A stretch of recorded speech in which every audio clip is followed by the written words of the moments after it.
Relatos para meveles la noche, caminos de Jalisco por historias. Que en del bien purri hacia comida. El de este episodio.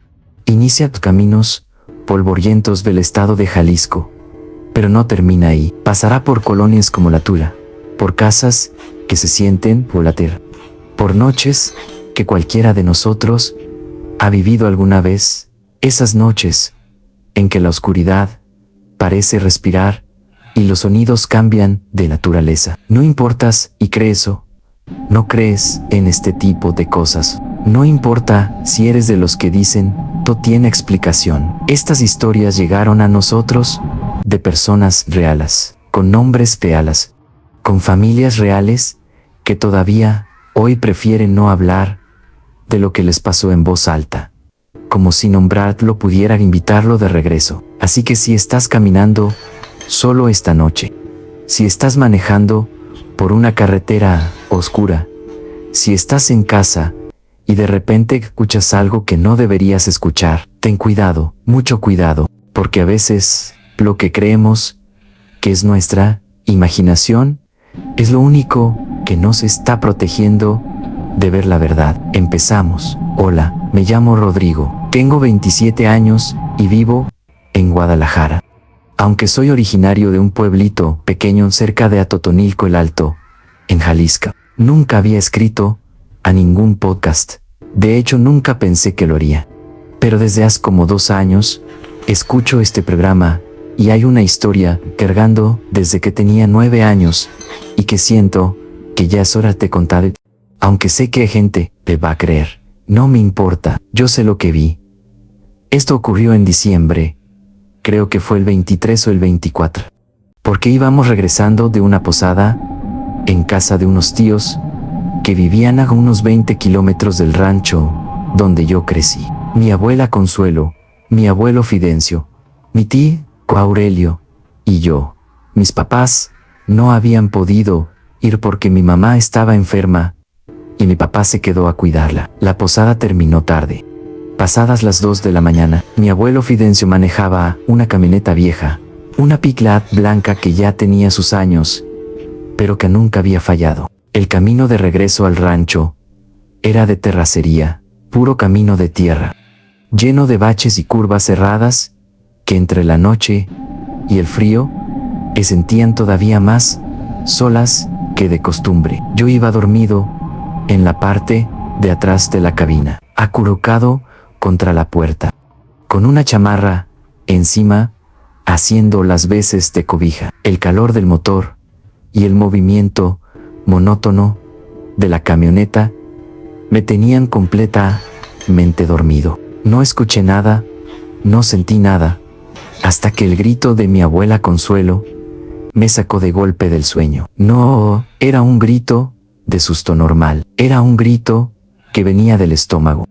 Uno de esos gritos que uno lanza cuando el cuerpo reacciona antes que la mente, cuando los ojos ven algo que el cerebro todavía no ha procesado, pero que el instinto ya reconoce como peligroso. Fidencio, échasela encima, dale con la camioneta, no te pares. Mi abuelo, que era un hombre de pocas palabras y nervios de acero, no dijo nada, solo pisó el acelerador. Yo me incorporé de golpe, todavía con los ojos entumecidos del sueño, sin entender qué estaba pasando. Mi tío Aurelio, que iba en el asiento del copiloto, estaba completamente rígido, con las 2 manos apoyadas en el tablero, como si se estuviera preparando para un impacto. Fue entonces cuando lo vi, en medio del camino, a unos 30 o 40 metros delante de nosotros. Había algo, al principio, con los ojos todavía acostumbrándose a la oscuridad y a la luz de los faros. No pude distinguir bien qué era. Parecía un bulto oscuro, algo tirado en la tierra del camino, como si alguien hubiera abandonado un costal grande o una pila de ropa en medio de la terracería. Pero conforme la camioneta avanzaba y los faros lo iluminaban más de cerca, el bulto empezó a tomar forma, y la forma que tomó no tenía ningún sentido.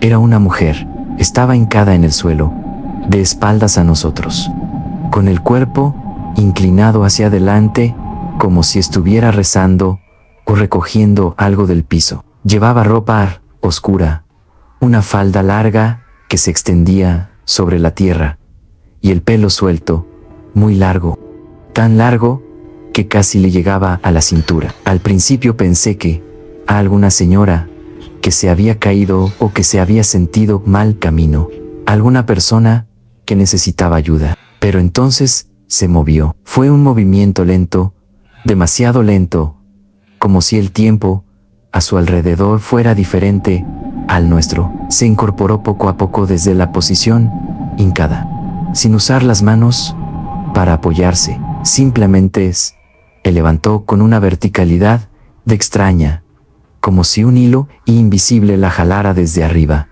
y cuando estuvo completamente de pie, giró hacia nosotros, y lo que vimos en ese momento, los cuatro dentro de la camioneta, es algo que ninguno de los que estábamos y esa noche hemos podido explicar en los 18 años que han pasado desde entonces. De la cabeza de esa mujer salían cuernos. No eran cuernos pequeños, ni cuernos que pudieran confundirse con algo más. Eran cuernos grandes, ramificados, como los de un venado macho adulto, y salían directamente del cráneo, no como un accesorio y como algo que llevara puesto, sino como una parte de su cuerpo.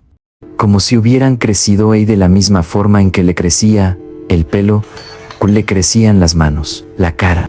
Recuerdo que la cara estaba en sombras porque los faros la iluminaban más desde abajo que de frente, pero alcancé a ver que no se estaba mirando. No había expresión, cara, solo nos miraba. Mi abuelo Fidencio se detuvo. Tampoco le echó la camioneta aquí encima como le había pedido mi abuela Consuelo. Lo que hizo fue desviarse apenas, pasando por el lado del camino, a escasos metros de esa figura, lo suficientemente cerca como para que yo, que iba del lado de la ventana derecha, pudiera verla con una claridad que todavía me quita el sueño. La mujer nos movió o pasamos. Se quedó completamente quieta, de pie en medio de la terracería, con esos cuernos elevándose sobre su cabeza, en la oscuridad de la noche geralicienso.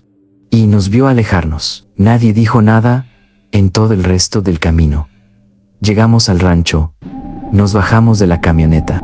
Mi abuelo cerró la troca y entramos a la casa, sin pronunciar una sola palabra. Cada quien se fue a su cuarto. Las únicas palabras que recuerdo de esa noche son las que mi abuela Consuelo murmuró antes de entrar a su cuarto, en voz muy baja, casi para ella misma.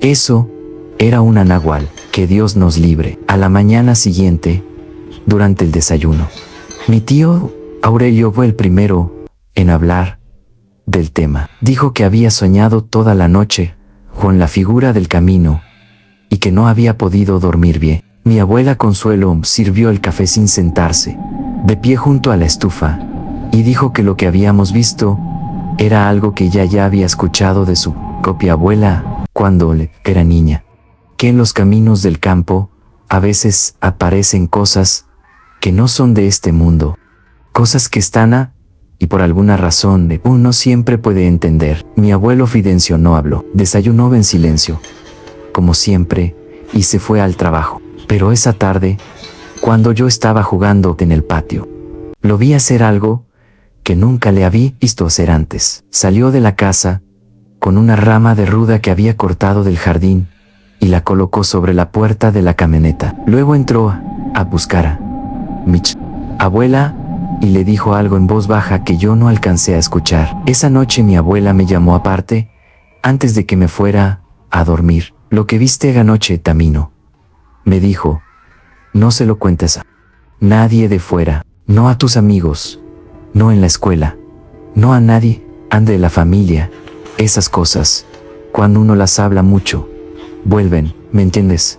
Le dije que, y durante años guardé esa promesa, pero 18 años después, siento que la historia necesita ser contada. No sé exactamente qué era lo que vimos esa noche camino de Atotonilco. No sé si era una bruja, un náhuatl, o algo para lo que no tenemos nombre todavía. Solo sé que era real, que la vimos los cuatro, y que esa imagen, la de esa mujer de pie, oscuridad, con cuernos de venado sobre la cabeza mirándonos alejarnos, nunca se me ha ido de la cabeza, y sospecho que no se irá.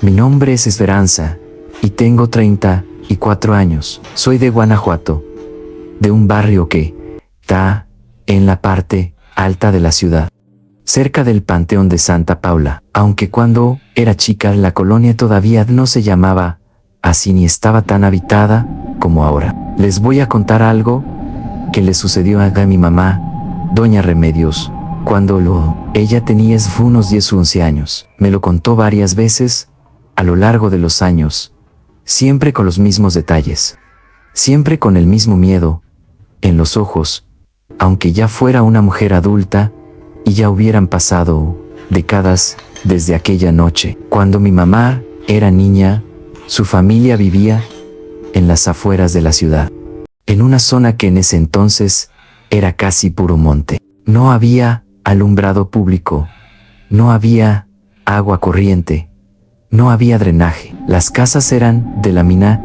y cartón en su mayoría, con pisos de tierra y ventanas sin vidrio.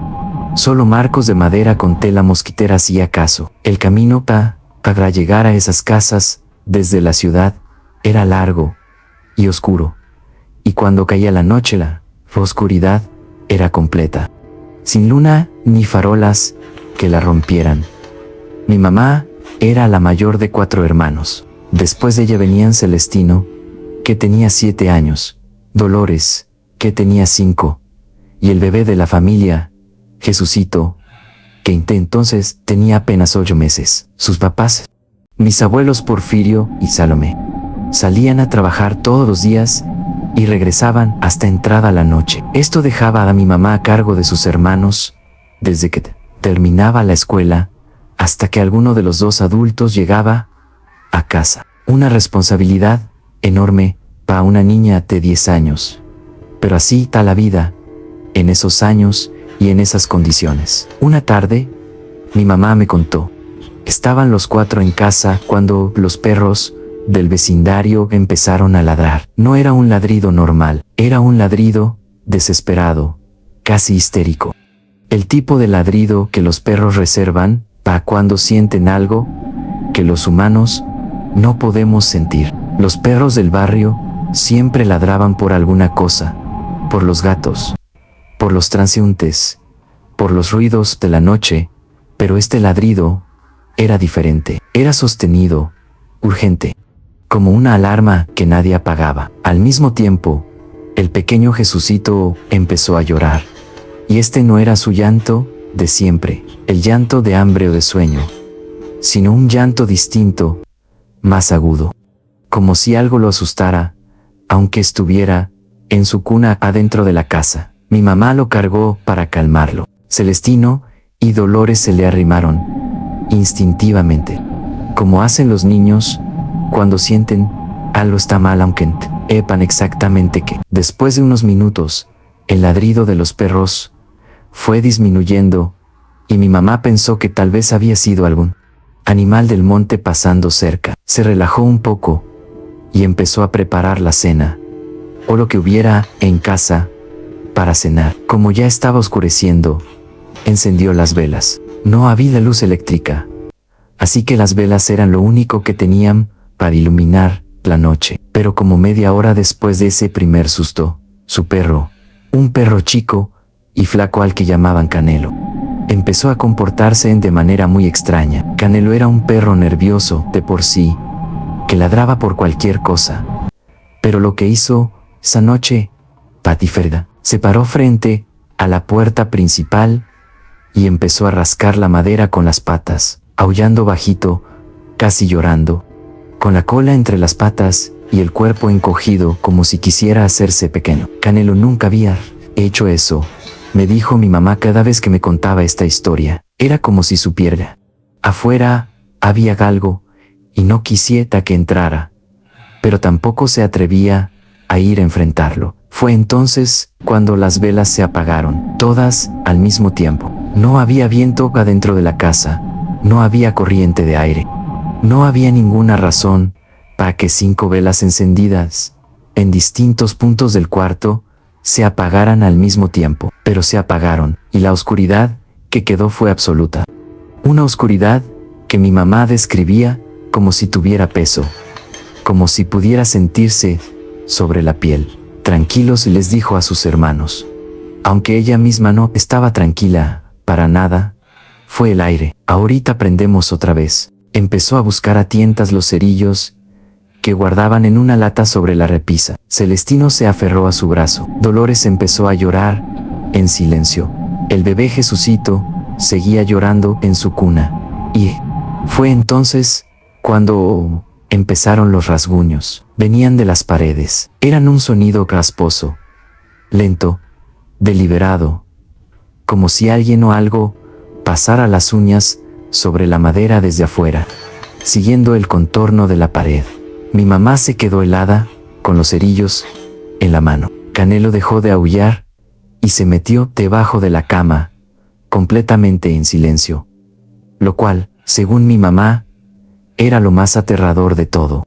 Porque un perro que calla cuando tiene miedo es un perro que ya ni siquiera confía en que ladrar sirva de algo. Luego vinieron los aleteos, fuertes, contra las paredes, contra la ventana, como si un pájaro enorme, mucho más grande que cualquier pájaro normal, estuviera golpeándose contra la madera, intentando encontrar una entrada. Los golpes hacían vibrar las tablas, y entre los aleteos, una luz amarilla, intensa, colándose por las rendijas de la puerta y de la ventana, iluminando el interior de la casa en destellos, como si algo que brillara estuviera girando alrededor de la construcción. Mi mamá logró encender un cerillo. Le temblaban tanto las manos que se le cayeron 2 antes de lograrlo. Prendió la vela. La sostuvo frente a ella como si fuera un escudo. Y entonces tocaron a la puerta. 3 golpes, suaves, espaciados, casi amables. Mi mamá se quedó inmóvil. ¿Quién es?, preguntó. Pero su voz salió tan pequeña que dudó de que alguien pudiera haberla escuchado desde afuera. Nadie contestó. Celestino jaloneó su brazo y le dijo que no abriera, que esperaran a que llegara mamá. Dolores seguía llorando en silencio. Jesucito, inexplicablemente, había dejado de llorar, pero entonces volvieron a tocar. Y esta vez los golpes fueron un poco más insistentes, un poco menos amables. Mi mamá se acercó a la puerta despacio, cargando la vela, con Celestino pegado a ella por detrás. Se asomó por la rendija lateral. Esa rendija que dejaba la puerta cuando no estaba bien cerrada, con el broche. Afuera, a la luz de la luna, había a una mujer.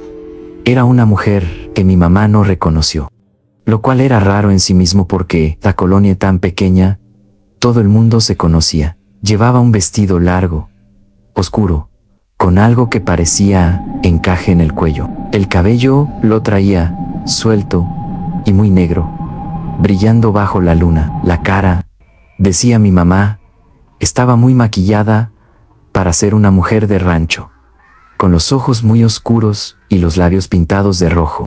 Una combinación de un texto de esa colonia de la mina y tierra se veía completamente fuera de lugar, como si perteneciera a otro tiempo, a otro mundo. La mujer miró hacia la puerta, como si supiera que alguien estaba observando desde adentro, y sonrió. Niña, dijo, con una voz que mi mamá describía como demasiado suave, demasiado controlada para ser natural. No saben por aquí dónde hay un baile esta noche. Mi mamá sintió que algo frío le recorría la espalda. No lo era una pregunta que tuviera sentido. No había bailes en esa colonia. No había siquiera un lugar donde pudiera hacerse un baile. Y aquella mujer, vestida como estaba, a esa hora de la noche, en ese camino de tierra, a las afueras de la ciudad, no tenía ninguna razón lógica de estar ahí. Mi mamá, sin saber bien por qué, abrió la puerta. Lo hizo despacio, solo un poco, lo suficiente para ver mejor a la mujer. Celestino la jaloneó por la ropa para que no lo hiciera, pero ella lo ignoró. No, Señora Di, dijo mi mamá, por aquí no hay bailes. Todo está muy solo. La mujer inclinó la cabeza hacia un lado. Era un gesto lento, casi mecánico, y le recordó a mi mamá el movimiento de un pájaro. ¿Están solos?, preguntó, y mientras lo preguntaba, intentó asomarse por la abertura de la puerta. Mirando hacia el interior de la casa, fue ese movimiento, ese intento de ver hacia adentro, lo que hizo reaccionar a mi mamá, sin pensarlo.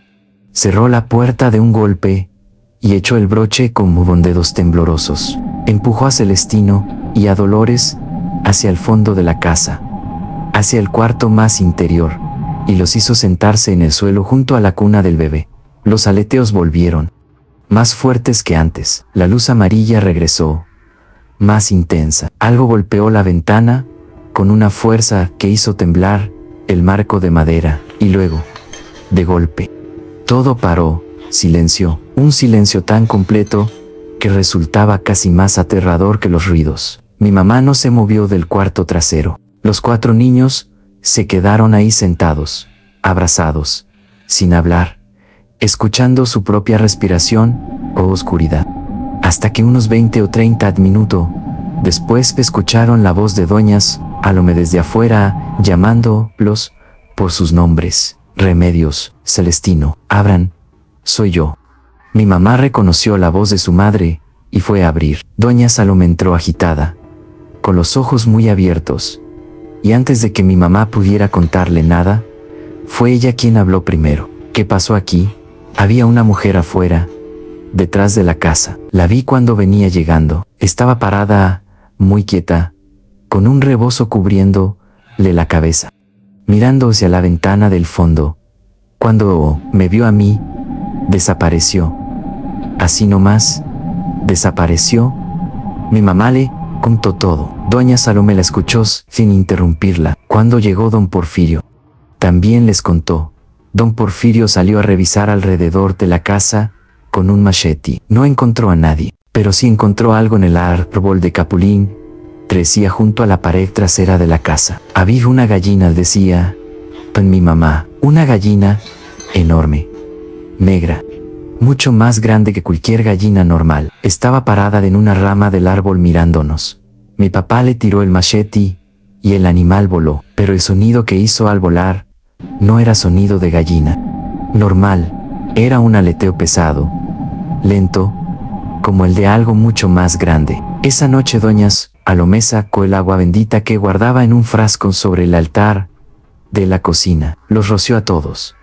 Roció los marcos de las puertas y las ventanas. Y rezó durante un rato en voz baja. A la mañana siguiente, don Porfirio encontró huellas en la tierra alrededor de la casa. No eran huellas de pie humano, eran huellas de animal, pero de un animal que ni el barrio supo identificar. Y esa misma mañana, los vecinos encontraron algo en el arroyo que pasaba de 2 calles, Polonia. El cuerpecito sin vida de un res y nacido. Decían tenía sangre. Nadie en el barrio hizo hablar del tema más de lo necesario, pero todo el mundo, en voz baja, entre las casas y en los lavaderos, decía a lo mismo. Había andado rondando una bruja, y aquella mujer te había tocado a la puerta de doña Remedios. Había sido ella. Mi mamá ya no vive, falleció hace 5 años. Pero cada vez que yo le pedía que me contara esa historia, hasta el final y desde le aparecía en los ojos algo que yo nunca pude interpretar del todo. No era exactamente miedo, era algo más parecido al reconocimiento. Como si esa noche le hubiera enseñado algo sobre el mundo que la mayor parte de la gente a suerte de no saber. Me llamo Sebastián, tengo 29 años y soy de Puebla, de una colonia. Yo era chico, todavía estaba medio construido, con calles de tierra y postes de luz que más parecían adornos que instalaciones eléctricas de verdad. Varios de esos cables eran ilegales, diablitos que la gente había conectado como podía para tener luz aunque fuera de forma chueca. Mi cuarto estaba en la planta alta de la casa. Un cuartito de madera que mi papá había construido sobre la azotea. Era el único cuarto del segundo piso. Tenía una ventana pequeña que daba directo a la calle, y desde esa ventana se ve perfectamente el poste de luz que había en la esquina de enfrente, con todos esos cables saliéndole distintas direcciones hacia las casas del alrededor. Tenía 17 años cuando pasó esto. Era una noche de agosto. Había llovido fuerte toda la tarde. Una de esas tormentas de verano que en Puebla llegan de repente y duran horas, con relámpagos y truenos que hacen vibrar los vidrios. Pero como a las 10:30 o 11 de la noche la lluvia ya había parado y había quedado a calma particular que sigue a las tormentón. Ese silencio húmedo que hace que Kid escuche más nítido de lo normal. Mi mamá, doña Pilar, se había ido a dormir temprano porque tenía trabajo al día siguiente. Yo me había quedado despierto en mi cuarto, escuchando música con los audífonos, haciendo lo que hacen en los adolescentes cuando sus mamás se van a dormir. Y entonces se fue la luz. Un apagón. No era inusual la colonia, sobre todo después de una tormenta fuerte. Se iban los canes y sobrecargan los diablitos. Se va la luz del barrio completo y puede tardarse horas en volver. Lo supe enseguida y me resigné. Me quité los audífonos y me quedé a la oscuridad total del cuarto. Después de un rato, me acerqué a la ventana. No había nada que hacer sin luz y sin celular. Y me entró esa inquietud de querer ver algo, lo que fuera, aunque fuera la calle vacía, en la oscuridad. Todo estaba completamente negro, ni un foco, ni una vela, asomándose por ninguna ventana de las casas de enfrente. La calle era una mancha oscura, apenas distinguible la diferencia de tonos entre asfalto y las banquetas y las fachadas de las casas. Me quedé un rato mirando así, sin mucho propósito, dejando que los ojos se fueran acostumbrando a la oscuridad. Y entonces vi algo en los cables, colgado de uno de los cables que cruzaban la calle, a la altura del segundo piso más o menos. Había algo, al principio, con la oscuridad y la distancia.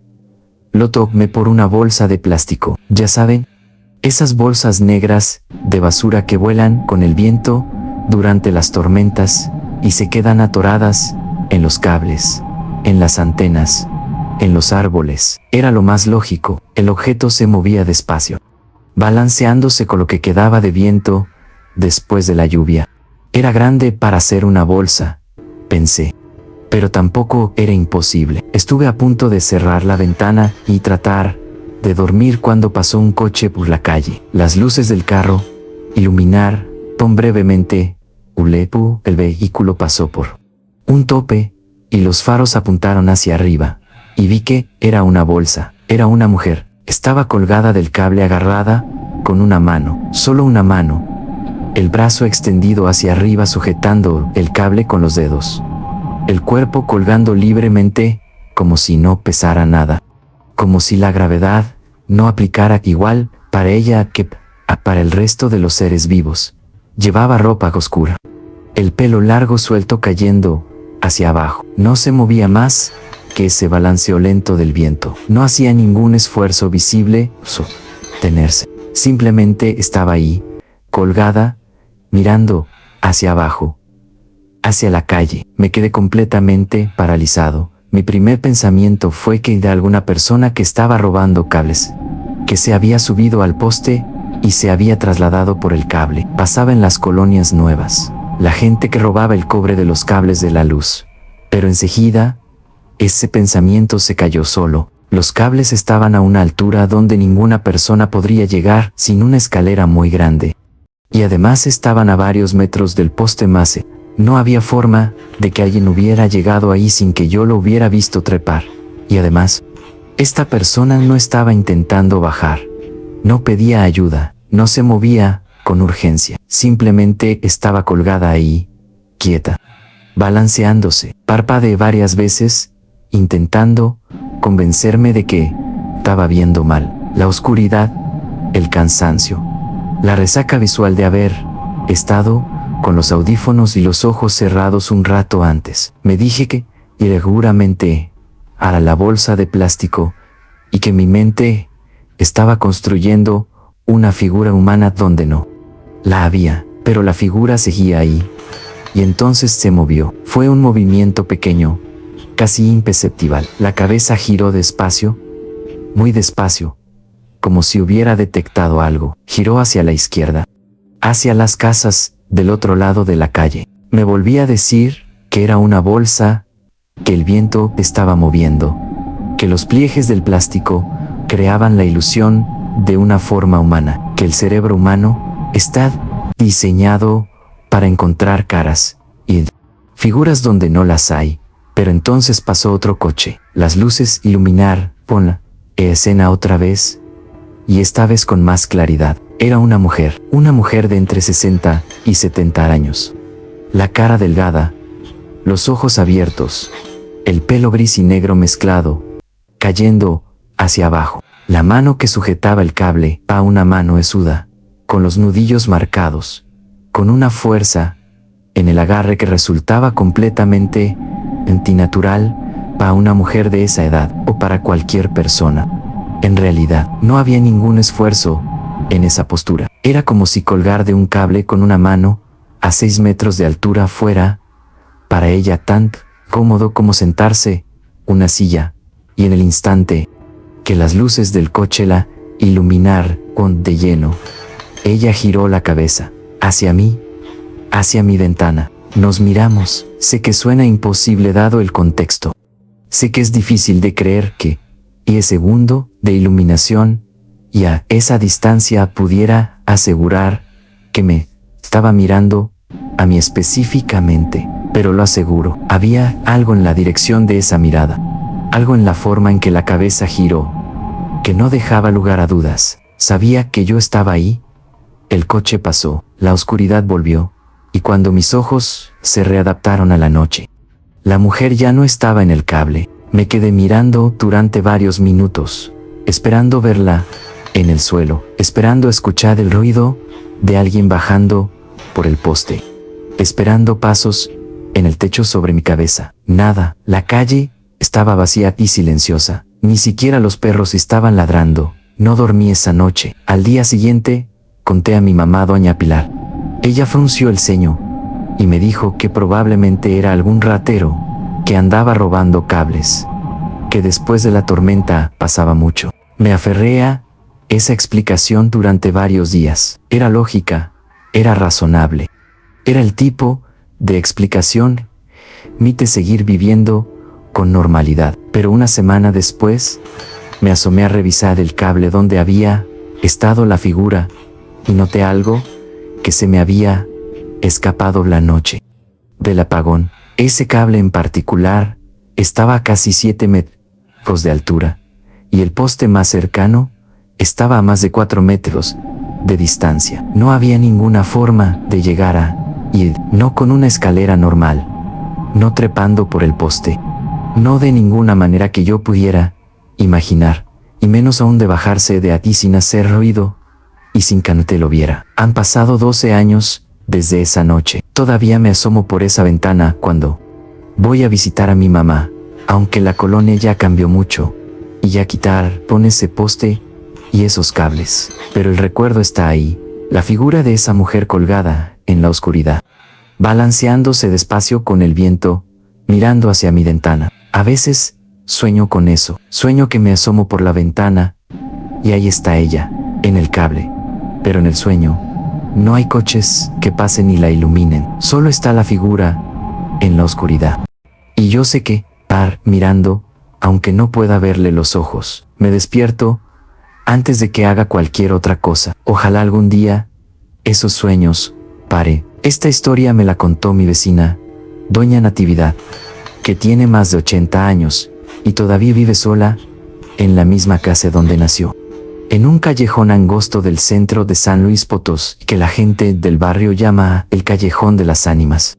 Aunque no sé si ese es su nombre oficial o solo un apodo que le fue quedando con los años, por razones que prefiero no adivinar. Doña Natividad es una mujer pequeña, de esas personas que parecen haber vivido tanto que ya no les quedan miedos superficiales, pero que cuando cuentan ciertas historias, se les cambia algo en los ojos, algo que uno no puede ignorar, aunque quiera. Me contó esta historia hace 3 años, en su cocina.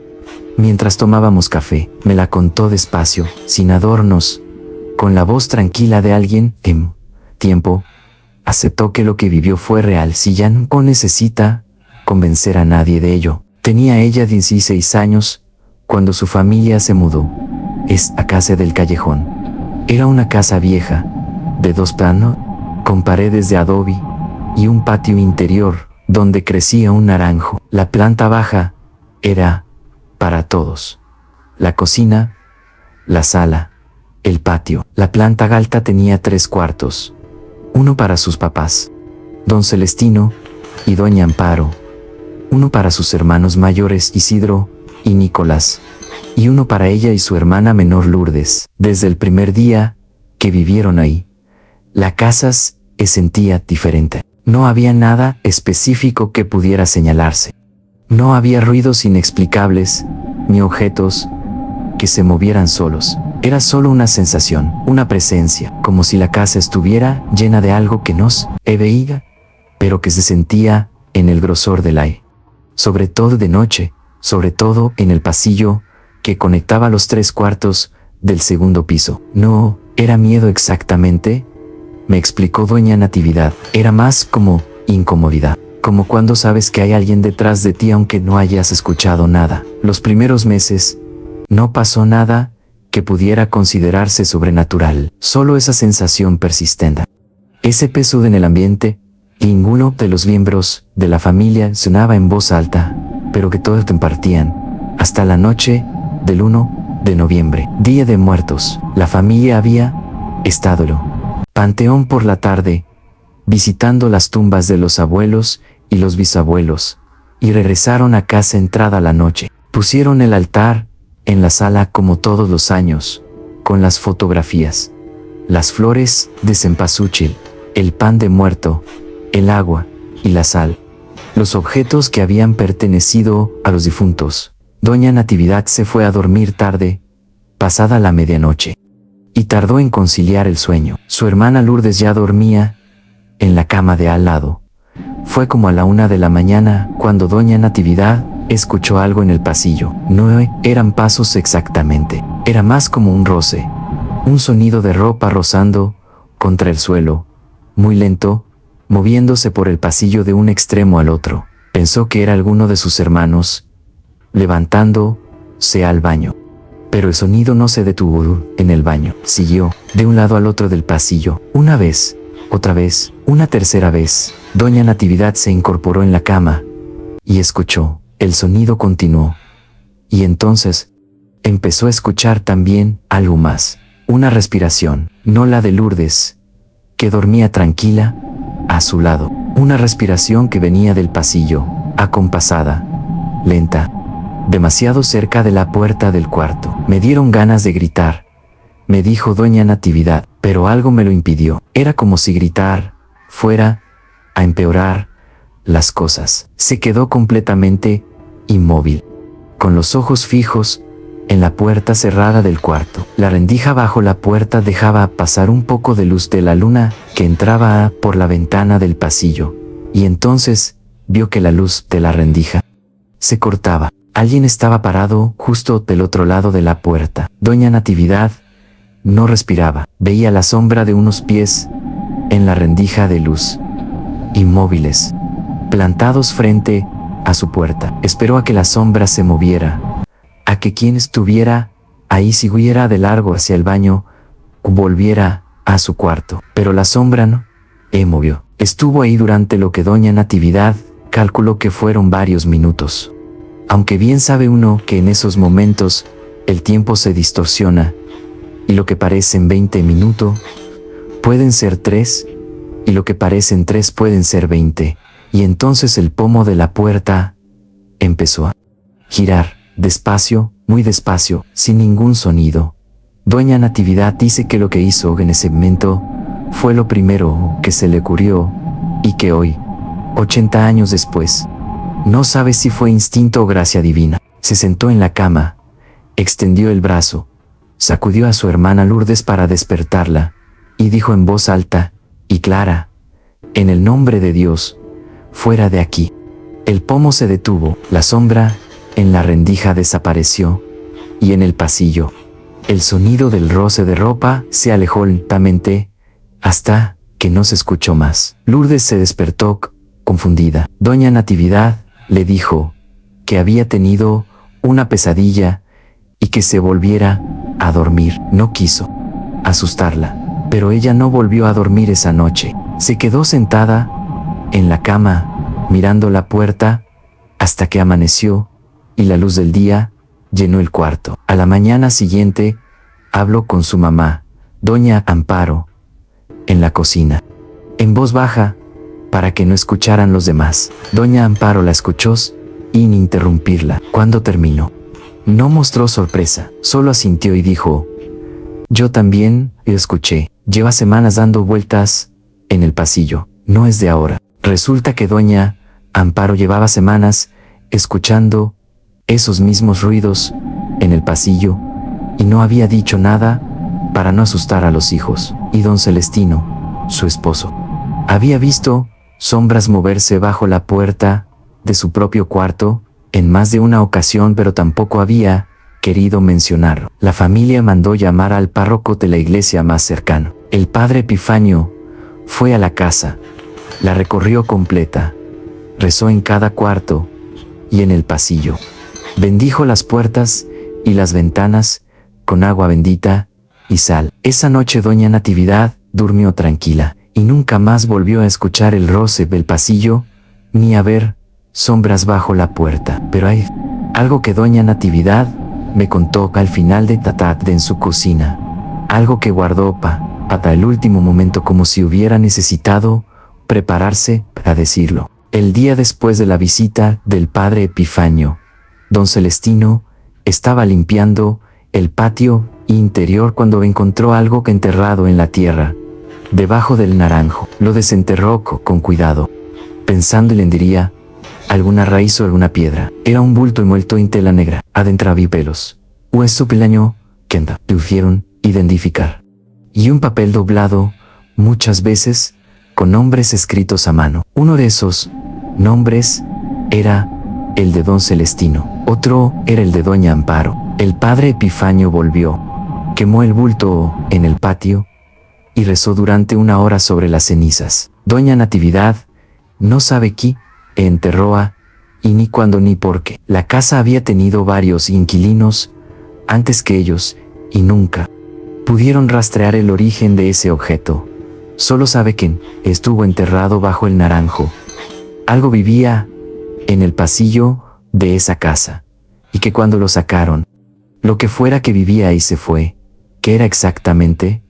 Todavía no lo sabe. Y a sus más de 80 años, me dijo, ya no le interesa saberlo. Hay cosas, concluyó doña Natividad, mientras me servía más café con una mano completamente firme, que es mejor no entender del todo, que es mejor simplemente ver que existen y mantenerlas lo más lejos posible. La última historia de esta noche yo de parte de Dante, un hombre de 71 años que vive un rancho cerca de Tamazunchale, en la Azteca Potosina. Me la hizo llegar a través de su nieta Yolanda, que es fan del programa, porque sabe usar las redes sociales, pero quería que la historia supiera. Don Macario Yegida, toda su vida la ha pasado entre la milpa y los caminos del monte. Es un hombre práctico, de pocas palabras, el tipo de persona que uno no asociaría fácilmente con historias de aparecidos. Su nieta Yolanda me dijo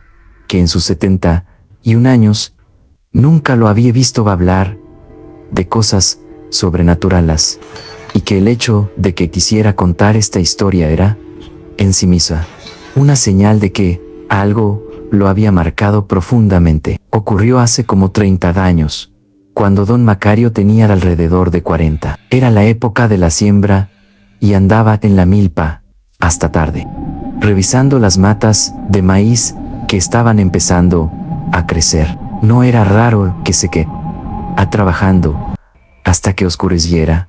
Conocía ese terreno de memoria y podía recorrerlo con los ojos cerrados. Esa noche en particular vi a luna llena, lo que le daba suficiente luz para ver con claridad. Terminó lo que tenía que hacer y emprendió el camino de regreso hacia el rancho, que quedaba como 20 minutos a pie siguiendo la vereda entre los cultivos y el monte. Llevaba caminando como 10 minutos cuando notó que había alguien más en el camino. Delante de él, a unos 50 pasos, había una figura, un hombre, o algo que tenía la forma de un hombre. Llevaba ropa oscura y un sombrero grande, de ala ancha, del tipo que se usa en el campo para protegerse del sol. Caminaba por la vereda a un paso tranquilo, sin apresurarse. Don Macario se alarmó. En el campo es normal cruzarse con gente a esas horas. Saludó en voz alta, como es costumbre. Buenas noches. El hombre del sombrero no contestó. Don Macario pensó que no lo había escuchado. Siguió caminando, acortando un poco la distancia entre los dos. Volvió a saludar. Buenas noches, compadre. Nada. El hombre seguía caminando, sin girar la cabeza, sin dar ninguna señal de haber escuchado. Don Macario frunció el ceño. Era una grosería no contestar del saludo en el campo. Todos lo sabían. Era una de esas normas no escritas de cortesía rural. La gente guardaba con más respeto que las escritas, pero decidió no darle importancia y siguió caminando. Lo raro fue lo que notó unos minutos después. El hombre del sombrero seguía adelante, a unos 50 pasos, los mismos 50 pasos, aunque don Macario sentía que había acelerado el paso para acercarse. La distancia entre los dos no disminuía. Era como si el otro hombre también acelerara, sin que su ritmo se viera diferente desde atrás, sin que se apresurara visiblemente, pero manteniéndose siempre a la misma distancia. Don Macario se detuvo. El hombre del sombrero también se detuvo. Se quedaron así los dos, inmóviles en la vereda, con la luna llena, iluminando la milpa a los lados y el camino de tierra entre los dos. Don Macario dio un paso hacia adelante. El hombre del sombrero dio un paso hacia adelante. Bien, don Macario dio 2 pasos hacia atrás. El hombre del sombrero dio 2 pasos hacia adelante. Don Macario se quedó helado. Fue entonces cuando el hombre del sombrero giró. No giró el cuerpo, solo la cabeza. La cabeza giró hacia atrás, hacia don Macario, en un ángulo que ningún cuello humano puede alcanzar, casi 180 grados. Con la cara mirando completamente hacia atrás mientras el cuerpo seguía orientado hacia adelante. Don Macario no recuerda haber tomado la decisión de correr. Simplemente de repente ya estaba corriendo por la vereda hacia atrás, de regreso hacia la milpa, alejándose de ese camino a una velocidad que él mismo dijo que no había vuelto a tener en toda su vida. No miró atrás en ningún momento. Corrió hasta que llegó al rancho. Entró a su casa, cerró con llave y se quedó sentado en la silla de la cocina hasta que amaneció. Su esposa, doña Refugio, se despertó a las 3 de la mañana y lo encontró ahí, blanco como la pared, con los ojos fijos en la puerta. ¿Qué te pasó?, le preguntó. Don Macario le contó lo que había visto. Doña Refugio escuchó, y cuando terminó, ella dijo: «Eso es el sombrerero.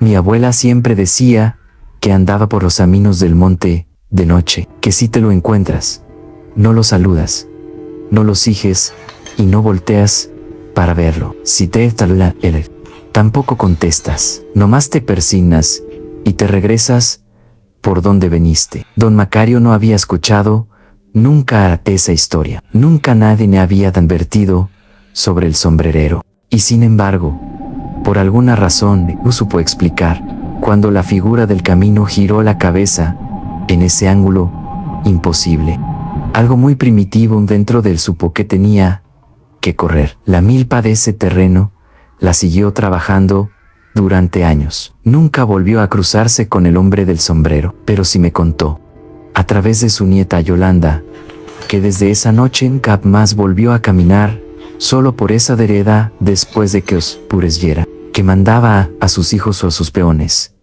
y que cuando le preguntaban por qué él ya no iba, les decía que era por las rodillas, que ya no aguantaban nadie en el rancho. Hasta el día de hoy sabe la verdadera razón. Pero es todo por esta noche, comunidad. 5 historias que llegaron de 5 rincones distintos del país, de personas distintas, en tiempos distintos, con detalles distintos, pero con algo en común. Todas son historias de encuentros en la oscuridad con algo que no debería estar ahí. Cosas en los caminos, en las puertas, en los cables, en los pasillos. Cosas que se mueven de forma que ningún ser vivo se mueve. Cosas que miran de maneras que ningún ser vivo mira. ¿Qué son? No lo sé. Nadie lo sabe con certeza. La gente del po tiene sus nombres para ellas, sus explicaciones, sus protecciones. La gente de la ciudad tiende a buscar explicación más racionales, y a veces las encuentra, y eso le permite dormir tranquila, pero otras veces no las encuentra, y esas son las historias que llegan aquí. Gracias por haber llegado hasta el final de este episodio, y antes de cerrar, les hago la misma pregunta de siempre. ¿Qué harían ustedes si en este momento, justo ahora que están escuchando esto, hubiera alguien parado del otro lado de su puerta? No una persona esperando era anunciada, solo una presencia, una sombra en la rendija de luz, un pomo que empieza a girar. Nos escuchamos muy pronto con más historias que puedes tomar única y exclusivamente como entretenimiento, a menos, claro, que seas tú el siguiente protagonista de relatos paranormales.